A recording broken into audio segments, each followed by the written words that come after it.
தமிழக பாரதிய ஜனதாவினுடைய மாநில தலைவர் தமிழிசை சவுந்தரராஜன் நம்மளோட தொலைபேசியில் அவரிடம் பேசலாம். தமிழிசை சவுந்தரராஜன், உங்களை போன்ற பலரும் தொடர்ச்சியாக வேண்டுதல்களையும் பிரார்த்தனைகளையும் வைத்து கொண்டே இருந்தீர்கள்.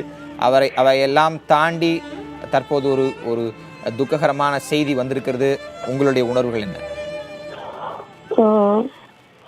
உண்மையிலேயே மிக மிக மனது கனமாகவும் மிக வருத்தமாகவும் ஒரு மிகப்பெரிய இழப்பை சந்தித்ததை போன்ற ஒரு உணர்வு என்னை ஆட்கொள்கிறது.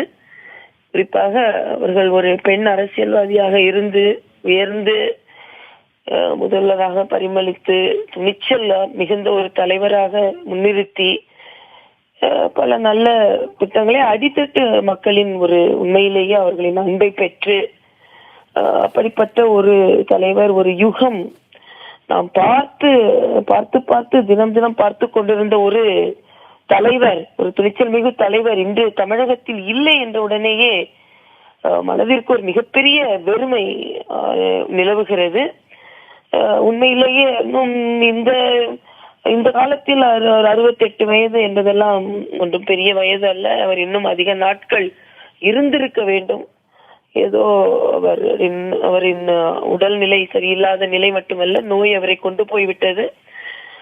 தனிப்பட்ட முறையில் ஒரு இழப்பாகவே நான் இதை கருதுகிறேன். ஏனென்றால் அரசியலில் எவ்வளவோ நிலைப்பாடு எடுத்திருக்கிறோம், ஒரு விமர்சனம் செய்திருக்கிறோம். ஆனாலும் ஒரு இழப்பு என்று வரும்பொழுது இன்னும் அதிக நாட்கள் அவர் இருந்திருக்கலாமே அப்படின்ற ஒரு எண்ணம் என்னை ஆட்கொள்கிறது. தனிப்பட்ட முறையில் எங்கள் குடும்பத்தின் மீது கூட பாசமுடையவர்.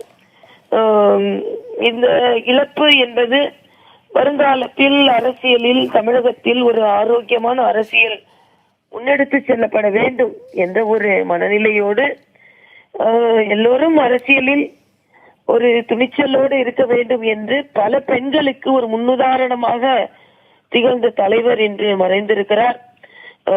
அவருக்கு ஆத்மா சாந்தி அடைய வேண்டும் என்றும் நான் பிரார்த்திக்கிறேன்.